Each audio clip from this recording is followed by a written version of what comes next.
I think we're ready. So confirm. Yeah, so Paul, you can transfer the line for the moderator. Once you, Paul will hear the same thing as usual. This conference will be recorded after the music, and then you can wait for, yeah, and then you can wait. Exactly. You can wait about 5 seconds and after that little message, Okay. and start the press conference. Great. Okay. Perfect. So anything you say from this moment on could be heard in a conference call. Please stand by.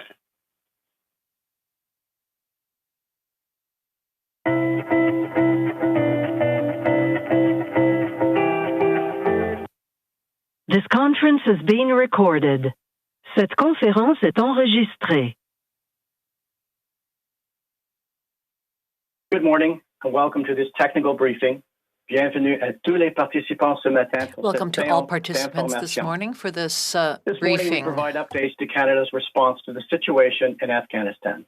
La séance portera sur la réponse du gouvernement du Canada. The briefing will be on Canada's response to the situation in Afghanistan. We have 3 interveners with us this morning. From the Department of National Defence, we have General Wayne Eyre, Chief of Defence Staff. From Global Affairs Canada, Associate Deputy Minister Cindy Thomas-Eisen. And for Immigration, Refugees and Citizenship Canada, we have Assistant Deputy Minister Danielle Mills. This briefing is for journalists only. It's for attribution and may be recorded for broadcast.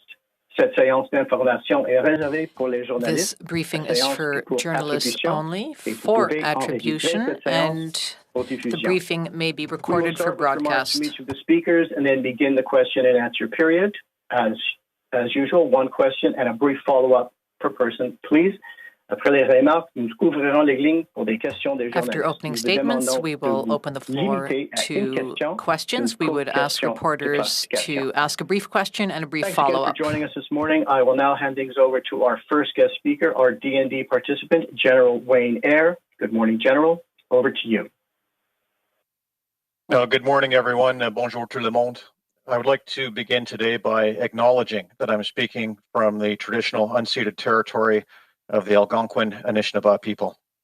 I'll be providing you an update on Operation Aegis, the Canadian Armed Forces contribution to the government of Canada's effort to evacuate Afghan nationals and Canadian citizens from Kabul, Afghanistan.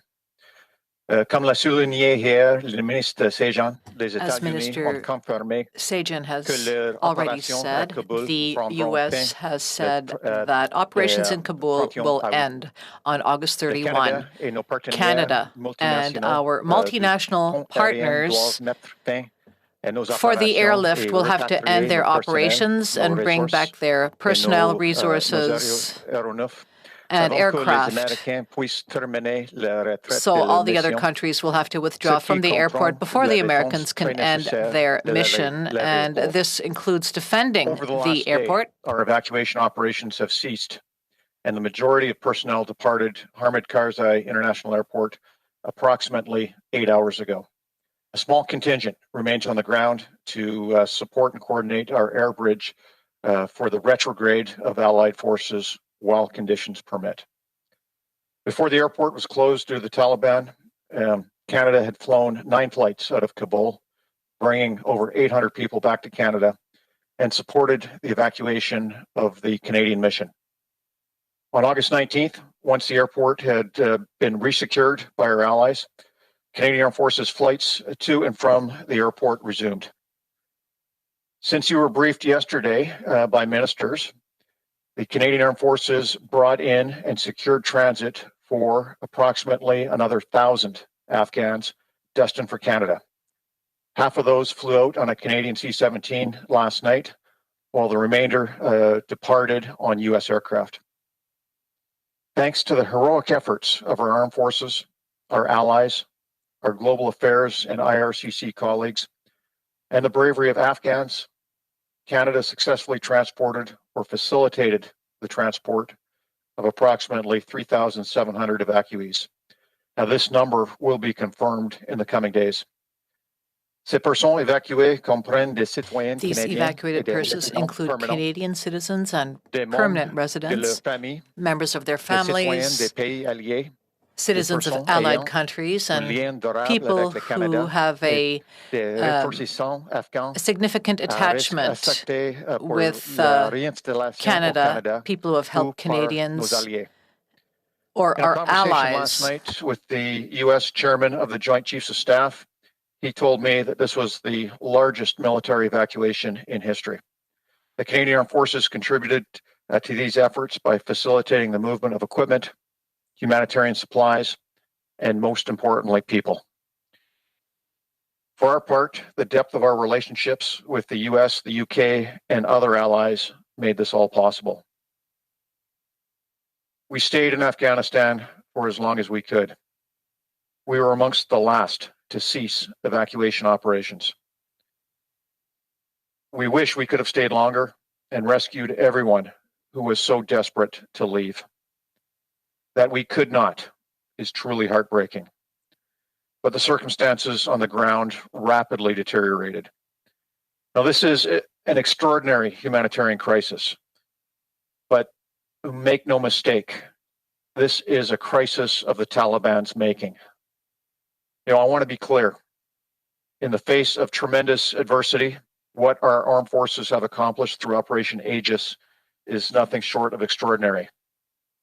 Our strategic lift capabilities allowed us to rapidly deploy our forces to the other side of the world into a country where we have not had significant military presence in 7 years.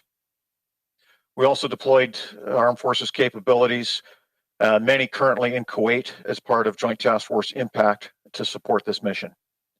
Every person, aircraft, piece of equipment involved in the operation was pushed to the limit towards a single goal: evacuating as many people as humanly possible. Our military personnel worked relentlessly for days on end. They gave their own food and their own water to starving Afghans desperately needing water at the airport, and our special forces personnel helped secure the airport to help evacuate as many people as possible, vulnerable people.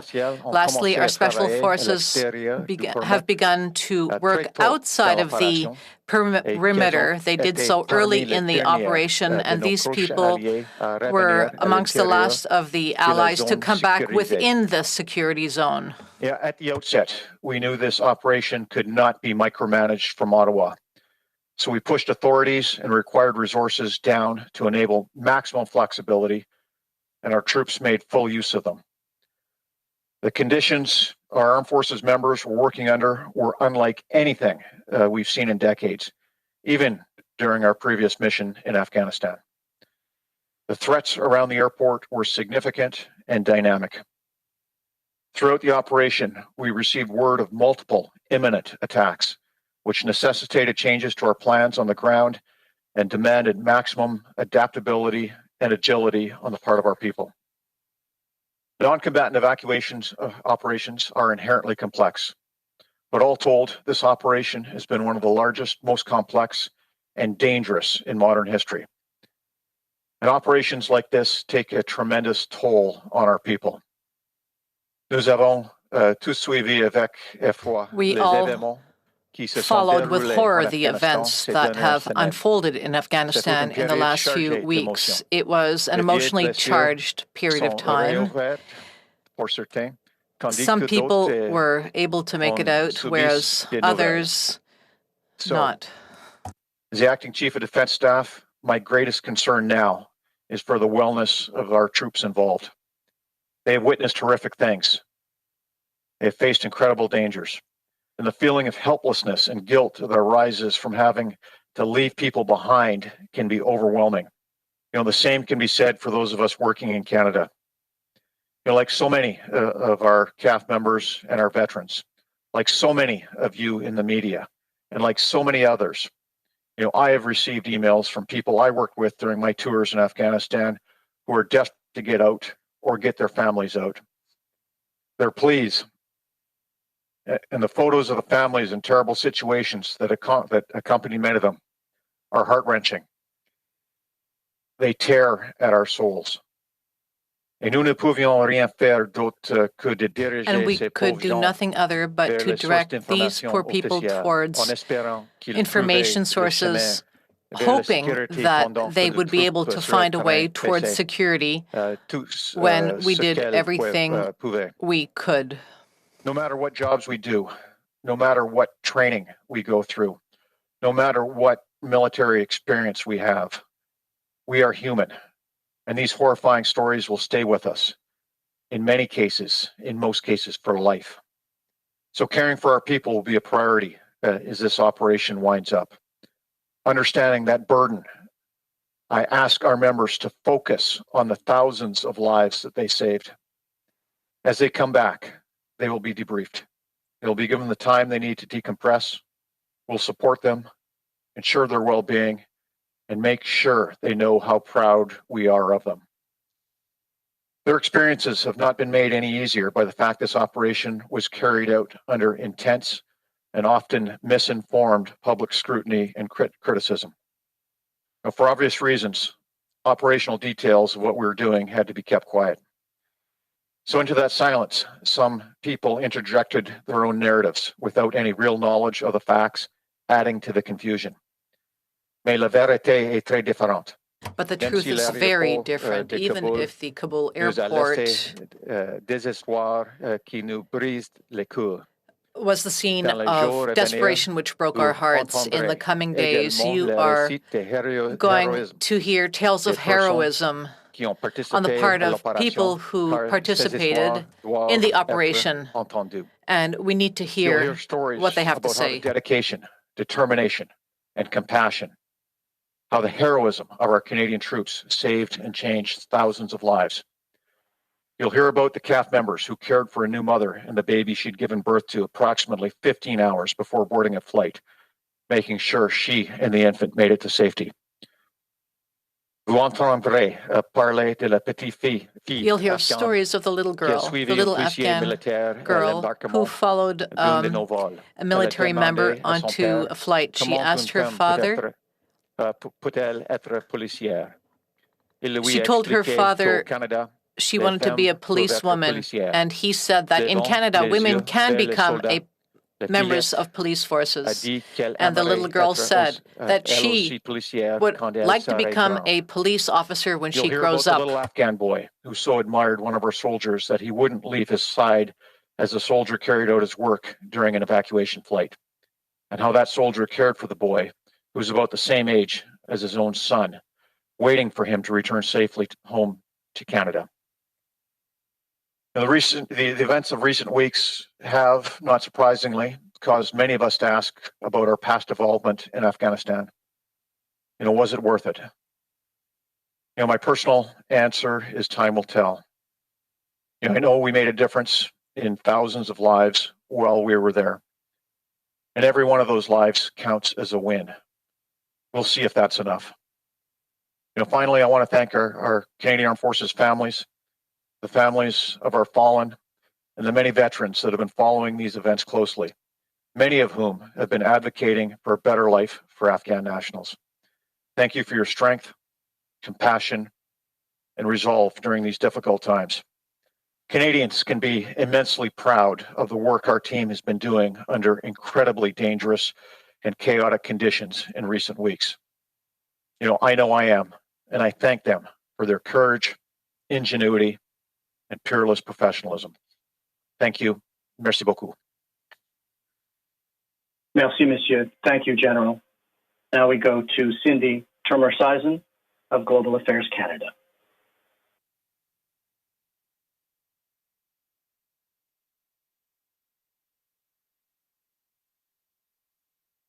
Aujourd'hui est une journée Good très morning. difficile. Today is a very difficult day. While we are pleased that we have been able to assist a significant number of Canadians, permanent residents, and their families to leave Afghanistan in recent days, we recognize that today's announcement will be distressing news for those who are still in Afghanistan and wish to leave. We know that it will also be distressing for their families and loved ones, and for all who have ties to Afghanistan. That includes many of us who work at Global Affairs Canada. Dès la première journée de cette opération, It's the first nous nous day sommes engagés à évacuer le of this plus grand nombre operation possible de where we Canadiens committed to résidents evacuating as many permanents et Canadians, Afghans permanent vulnérables citizens, and vulnerable le plus Afghans, longtemps possible. and to do so for La as fin long de as cet possible. effort The d'évacuation end of this ne evacuation signifie effort pas does la not fin mean du soutien du the Canada end of au Canada's peuple support de for l'Afghanistan. the Afghan people. In the coming weeks and months, we will continue to work with our allies to explore options to provide whatever support we can to Canadian citizens, permanent residents, and vulnerable Afghans who remain in the country. Please rest assured that we will spare no effort to help. Although our ability to provide assistance in Afghanistan is extremely limited at this time, consular support continues to be available to Canadians in Afghanistan. We are actively coordinating with allies in the region, at the G7, and bilaterally to determine which options might be available to assist our citizens and Afghans who assisted the Government of Canada, as well as other vulnerable Afghans. Dès le début de cette crise, from the start of this crisis, stakeholders from the Monitoring and Intervention Center have stood by to respond to phone calls and emails from Afghans seeking help and advice. Currently, dozens of them are working 24/7 on a rotational basis. We encourage Canadians still in the country to stay in contact with us through the center. Reach out to us. Responders are available 24/7 and can be reached at 1-613-996-8885. Our officials will keep in contact with those who call on us for help. We will do so for as long as needed. We will keep in touch using whatever is the most effective way to help them stay safe, be it by phone, email, or text message. Les Canadiens et les résidents permanents Canadians and permanent residents who are able to leave Afghanistan securely and who need help in a third country can communicate with the nearest Canadian office. In the meantime, until the security situation becomes more stabilized, the government of Canada encourages people who are still in Afghanistan to find a safe place. In Afghanistan, if you need to move to a safer location, please do so with great caution. Use your judgment to decide the best time and the safest means to do so. Assess the risk carefully as you take the necessary steps to ensure your security and that of your family. Our hearts go out to those who find themselves unable to leave Afghanistan and afraid for their safety. Nos conseils et avertissements aux voyageurs sont continuellement mis à jour avec les dernières Advice for informations dont nous travelers disposons. are constantly updated based on the information we have. We share this information on social media platforms and Global Affairs Canada's travel website and on the websites of the Canadian Embassy in Afghanistan. To the Canadians who can do so, we strongly recommend that they register with the Canadians Abroad Registry to receive important and up-to-date information. Thank you. Thank you. Et maintenant, je donne la parole à Daniel We will Mills now de move l'Immigration, to Daniel Mills from Canada. Immigration, Refugees and Mills. Citizenship Canada. Daniel Mills. Bonjour, good morning. Les nouvelles d'aujourd'hui sont très troublantes pour nous tous. C'est une journée Very difficile worrying et for all of us. It's a éprouvante difficult pour and le especially peuple afghan. harrowing day for the Afghan people. Let me be clear. We are not giving up. We will continue to remain in contact with Afghans on the ground and will support them in any way we can. Pour autant que possible, cela signifie, To the greatest extent possible, this means, let us hope that Canada will become the new leader.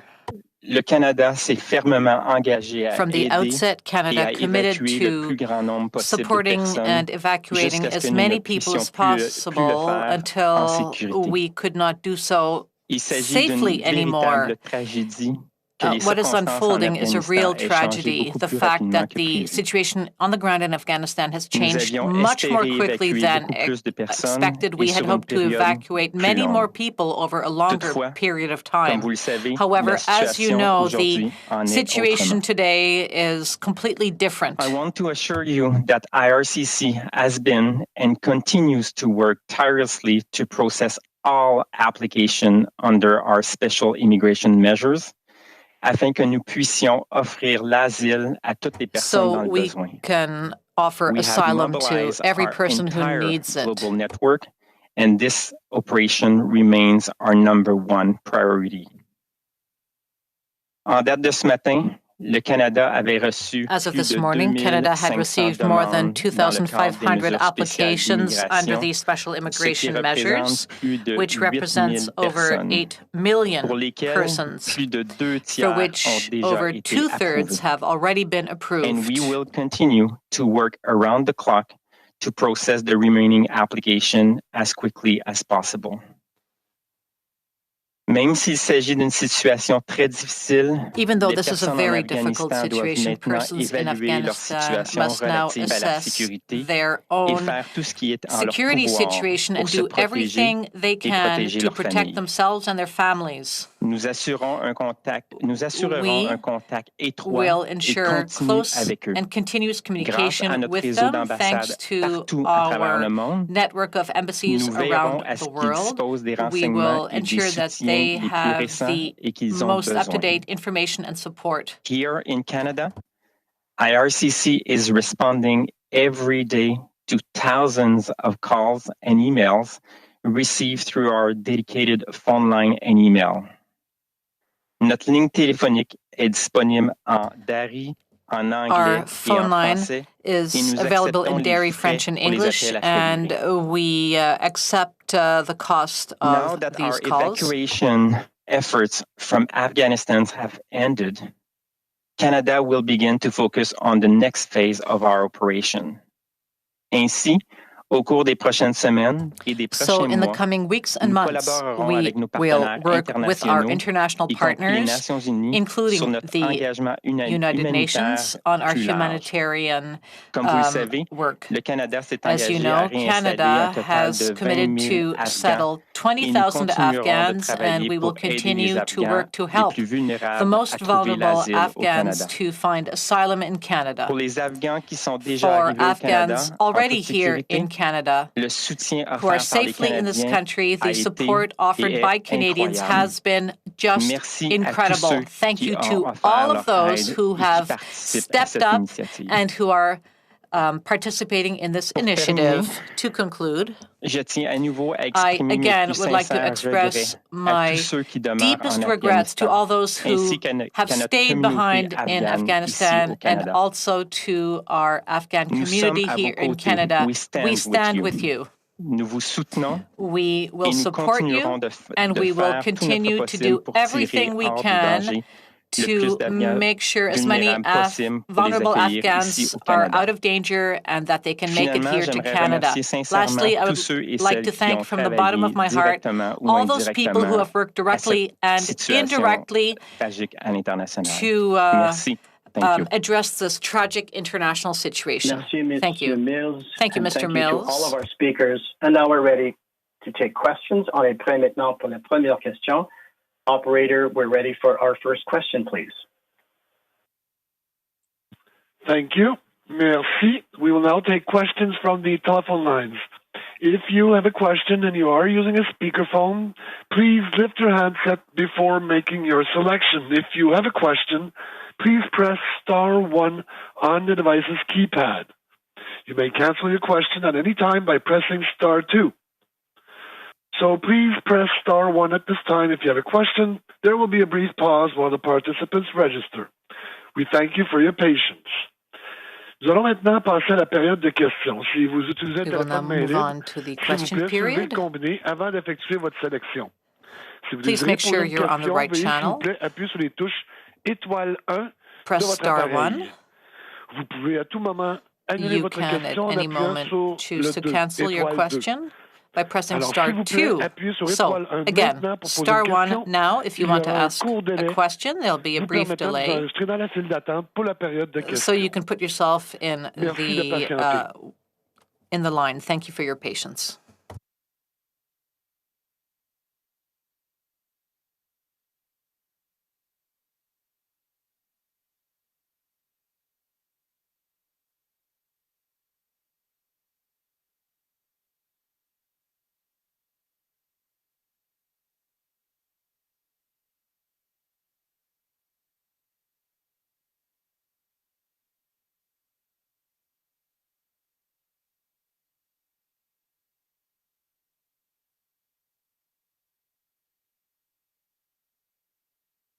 The first question is from Ashley Burke from CBC News.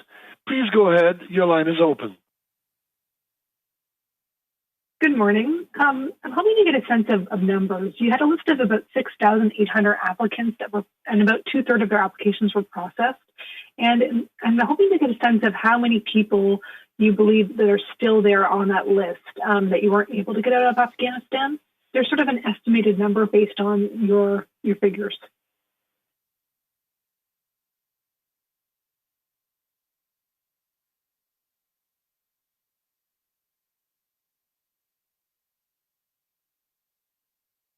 Ms. Burke, did you have that directed? I'm sorry. Go ahead. I'm sorry.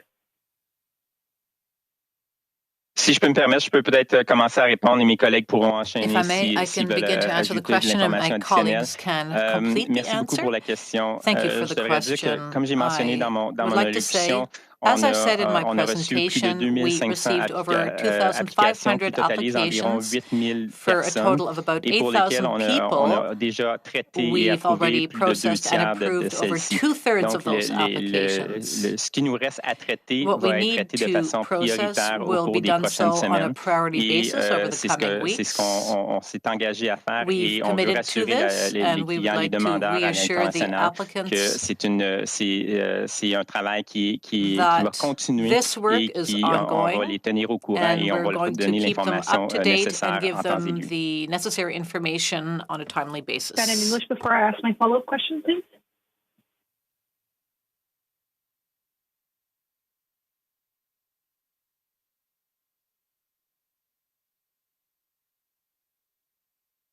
Go ahead for your follow-up. Sorry, I'm sorry, I'm asking if you could please repeat that in English before I ask my follow-up question.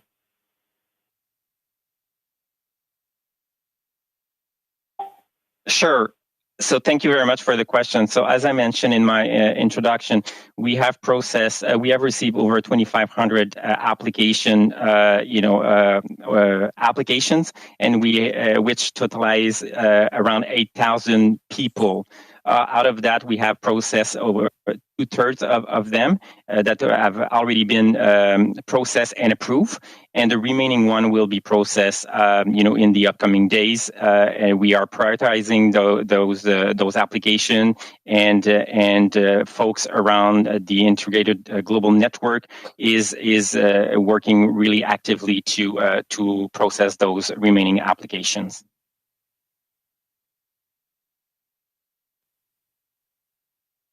So there were about 8,000 applications, and there were about 2,700 people who got out. So we could do the math and say the rest are still in Afghanistan. Is that what you suggest? And then for my second question, I'm hoping to find out, there are still people in Afghanistan, some Canadian citizens as well. What exactly do they do? And what specifically are you going to do to help those who are in third countries? Will you be pulling them out of refugee camps? Will there be military on the ground? What exactly is the plan? But first, if you could just clarify the numbers. Are we saying there's about, how many people do we think are left in Afghanistan on your list?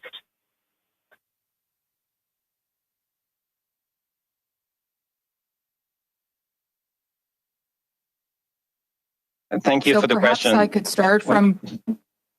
Go ahead, Daniel, and then I'll follow you on the global affairs piece.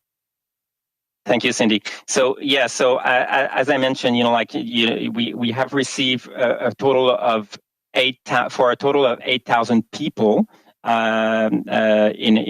due to the special measures of immigration measures. Et comme mon collègue a mentionné, plus de 2700 ont été évacués de l'Afghanistan, plus les derniers vols qui ont eu lieu hier. Donc, on est en train de faire le décompte. We are looking at presently at, really looking at the remaining population in Afghanistan. But it is important to note that all of those 8,000 applications that we received, not everybody is in Afghanistan. Some of them could be in the neighboring countries. So we have to kind of look at our list, and we will be in a better position to confirm exactly who's still in Afghanistan in the upcoming days. And perhaps I'll follow on from a global affairs perspective with respect to Canadian citizens, permanent residents, and their families. So we have been able to get hundreds of these individuals out of the country thanks to both the Canadian Armed Forces, airlift capability, and also seats made available on Allied aircraft. And what we are doing right now is getting a better handle on those numbers. We know that people have gotten on flights from allies and are in third countries, and perhaps going to your question on that, we have mobilized our entire network of embassies and high commissions and consulates around the world to look out for people that are arriving in third countries in order to provide them consular assistance. We are also putting out messaging on our website. We're putting out messaging through press availabilities like this to ensure that people know who to contact, and our diplomatic missions around the world are poised to do that for anyone who has made it out of Afghanistan through other means. Thank you.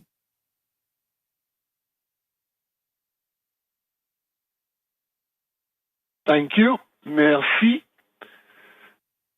The next question is from Yasmine Kayat from Radio-Canada. Please go ahead. Your line is open.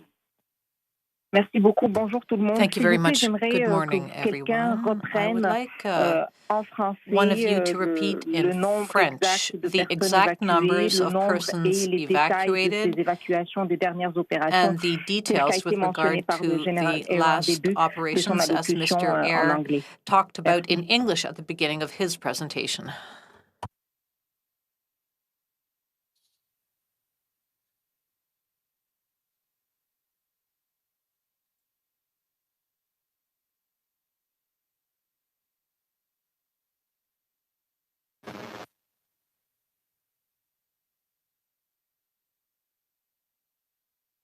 General Air, you're on mute.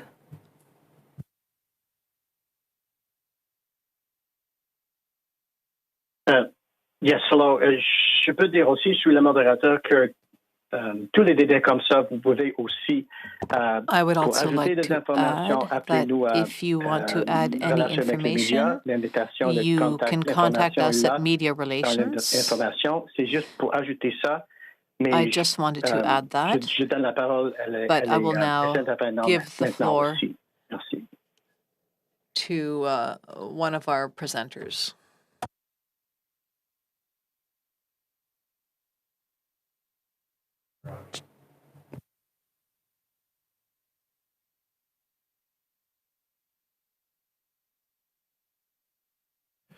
General, I believe you're on mute.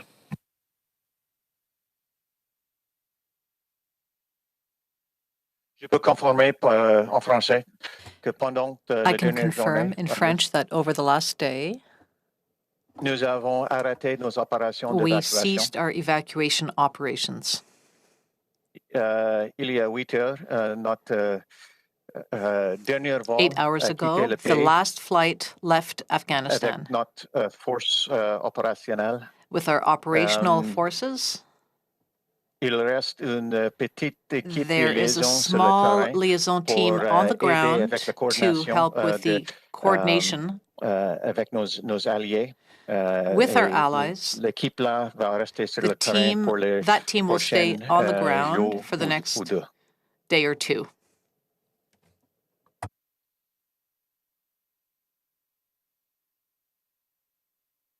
Votre question suivie, s'il vous plaît, Madame Kayat. Madame Keck, do you have a follow-up? Yes. So, two-thirds of the applications have been processed out of the 2,500 applications received so far. We also know that part of those approvals were given to Afghans located in third countries. Now, how will we help those who are still in the country? It might be too soon to have an answer, but do you have the beginnings of an answer with regard to the potential evacuation of those people who are still in Afghanistan?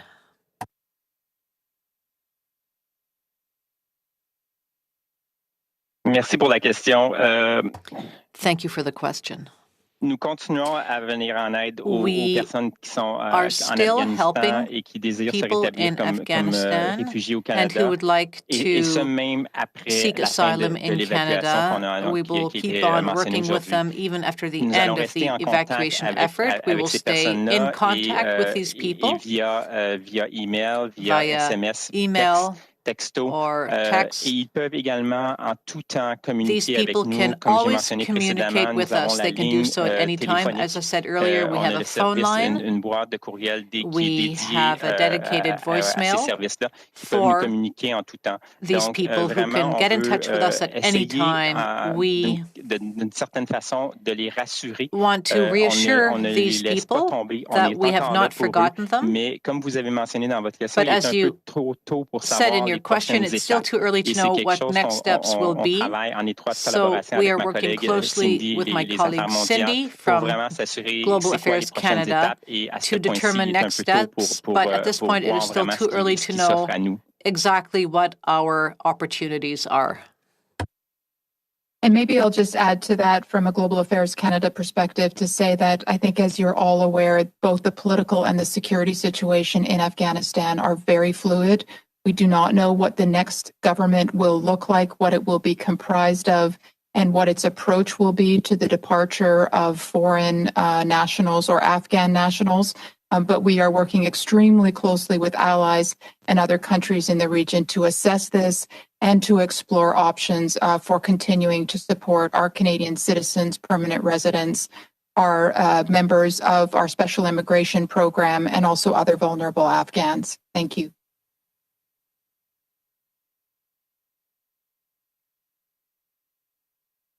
Thank you.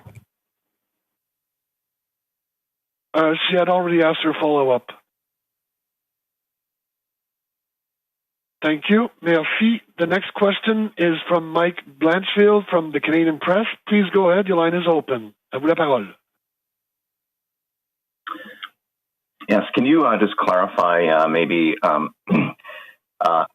can you give us a better sense of how many Canadians are actually still left behind in Afghanistan, and if any of the military personnel who are left behind, if they're still working on trying to find them and bring them out on other flights? I'm happy to take the first part of that question. So as I mentioned in my remarks, we do know that we have been able to take out hundreds of Canadians, permanent residents, and their families. Some of those flights just went out last night, and very large numbers went out both on Canadian and U.S. aircraft, as the Chief of Defense Staff has mentioned. So we are currently in the process of going through all of those numbers and the manifests. We are also, as I mentioned, aware of Canadian citizens, permanent residents, and their families who have ended up in third countries, either through allied flights or by other means. So we are also urgently identifying those individuals in order to provide them support, but also to gain a clearer picture of what the remaining number of Canadians is in the country. So that is a priority effort going forward, and we will be happy to share more information as that becomes available. And maybe this is a question. I'll just add from a Canadian Armed Forces perspective, we have a very small team that is focused on helping the coordination with our U.S. partners of extracting their forces on the ground. The reality on the ground is the perimeter of the airport is closed. The Taliban have tightened the noose. Very, very difficult for anybody to get through at this point. And so our team will be focused on working with our American allies to enable their extraction.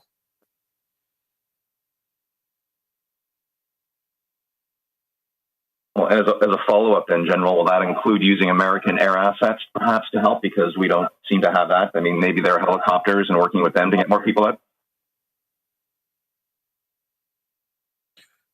So at this point, all of our allies have ceased personnel recovery operations, from my understanding. So the answer is no.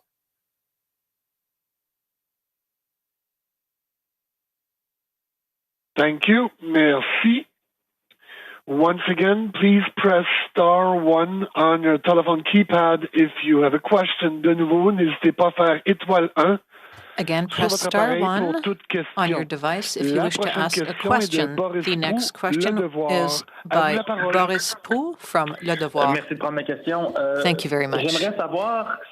First, I would like to know whether you were surprised at the speed by the speed at which the Kabul airport had been encircled and at the speed of events on the ground.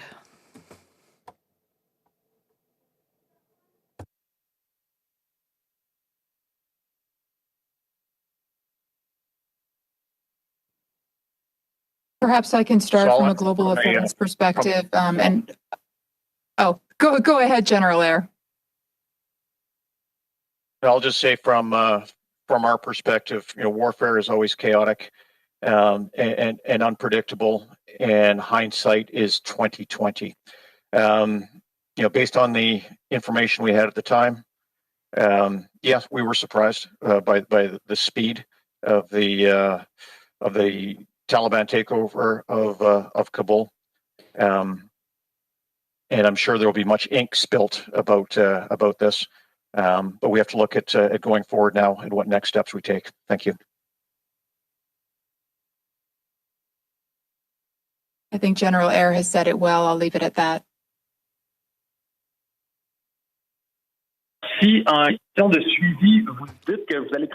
Follow-up question. You said you will work with our allies going forward, so I would like to know specifically what this means. How exactly are we going to extract the remaining Afghan refugees and bring them to Canada? Does it mean going through other countries? Does it mean taking part in missions on the ground to extract them? What exactly does that mean? Maybe I'll start and others might want to add. It's a very good question. As I mentioned earlier, the political and security situation on the ground is very fluid.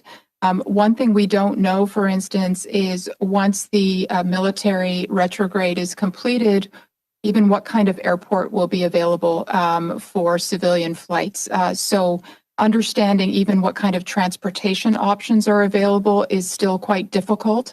So those are the things that we are urgently working with allies to understand those avenues for potential departure for those who still wish to leave, and then also gaining an understanding of what might be possible under a new government in Afghanistan. And the composition of that, of course, is also not clear.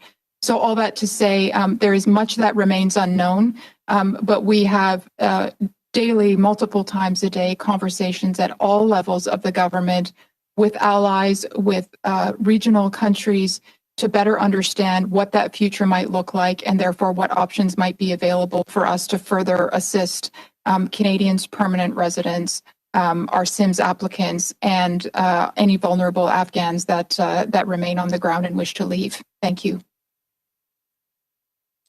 And I will add, over the coming days, we will be working in the region to move forward the Afghans that we've brought out. Our base in Kuwait is quite full. As I mentioned in my opening comments, we were able to secure spaces on a number of American aircraft that have moved Canadian destined Afghans to a number of different locations in the region. So over the coming days, we'll have to gather those up, bring them to a central location for onward movement to Canada.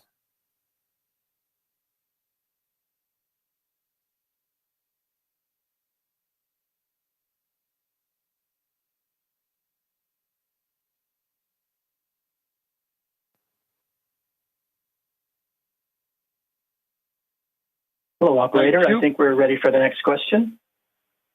Certainly, thank you. Merci. And it is from Amanda Connolly from Global News. Please go ahead. Your line is open. Good morning. Thank you for holding this briefing with us. General Eyre, I could hear the emotion in your voice this morning when you were giving your opening statement. I think a lot of Canadians watching this right now are emotional as well and are angry. I want to know, are you angry with the Americans for this decision, and how have they justified this to you in the conversations that you've had? Because right now this comes across as the U.S. effectively being willing to accept that Canadians left on the ground, allies, and all the Afghans who put their lives at risk to help us are probably going to die. No, Amanda, every country has to make their own decision as to what they're going to do. You know, we made ours in 2014. I was in Afghanistan when our country decided to attend our mission. I was at the ceremony at the Canadian Embassy as the flag was lowered. We have to remember that the Taliban have the responsibility for this crisis. The Taliban are the ones who are inflicting this pain on Afghans. The Taliban are the ones who are restricting the ability of so many to get to the airport to be extracted. So put the blame on them, please.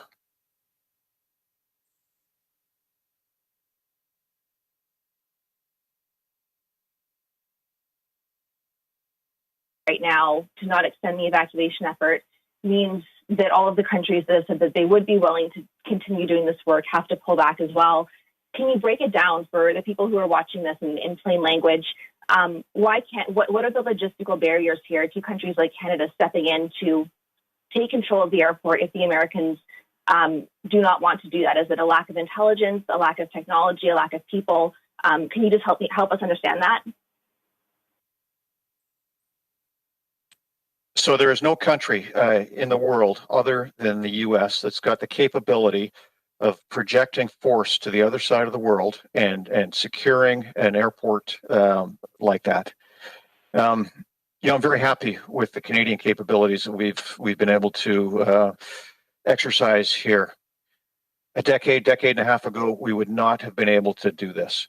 Getting the strategic airlift in the form of C-17s has been a game changer. Using C-17s in conjunction with our special forces, in conjunction with strategic communications, has allowed us to be part of this operation. Quite frankly, Canada does not have the capability to do this unilaterally.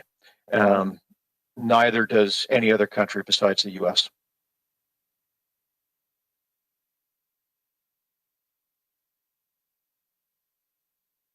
Thank you. Merci. The next question is from Ashley Burke, CBC News. Please go ahead. Your line is open.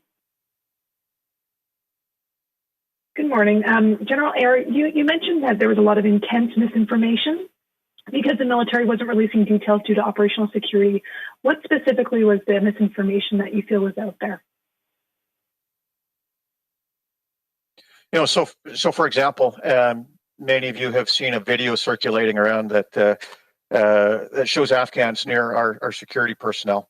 And we don't know the context of that video. What I do know is our troops were working for days on end with no sleep. The perimeter, the gates were open and closed based on these security threats. Tens of thousands pressed up against the perimeter of that airfield. So that is one example.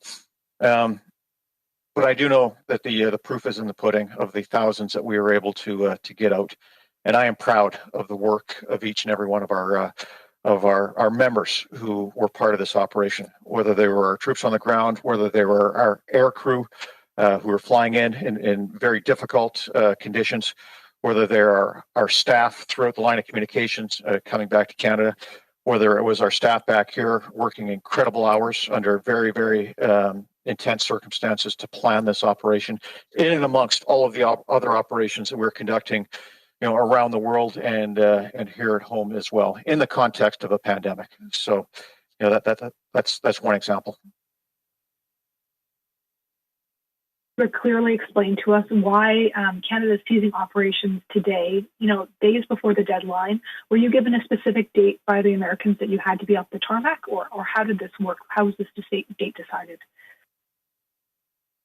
So I'm not going to get into specific operational details, but yes, there was a date given when evacuation operations had to cease and had to transition to retrograde operations. And what I mean by that is the extraction of the security forces on the ground.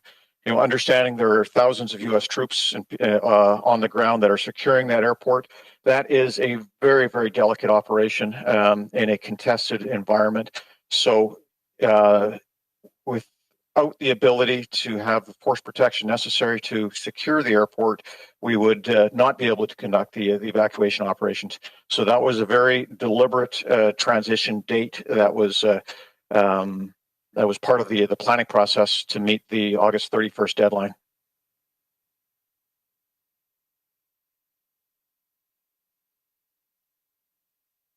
Thank you. Merci. We will now take the last question from Yasmine Kayat from Radio-Canada. Please go ahead. À vous la parole, Madame Kayat. Merci beaucoup. Je voudrais juste rebondir sur Thank you very much. I would just like to follow up on my colleague's question because there's been talk of the possibility of an attack on the part of ISIS militants on the airport. Is this one of the reasons why the evacuation has been halted to protect the lives of coalition soldiers, Afghans, and anyone else trying to flee the country?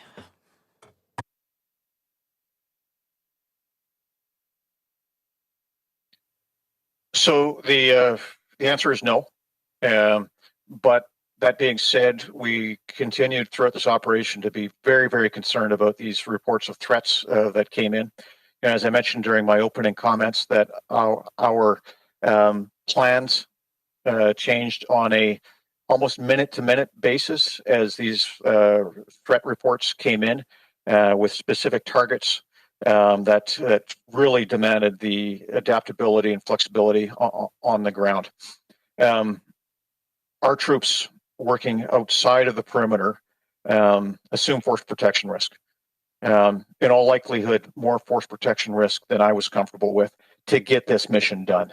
But we took very seriously these threats as they came in.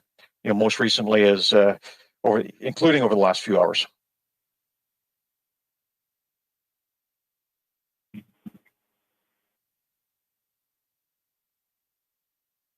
Une question de suivi, Madame Kayat? Madame Kayat, do you have a follow-up? Yes. So, what is the message General Air would like to send out to his troops? What is the morale of the troops like right now?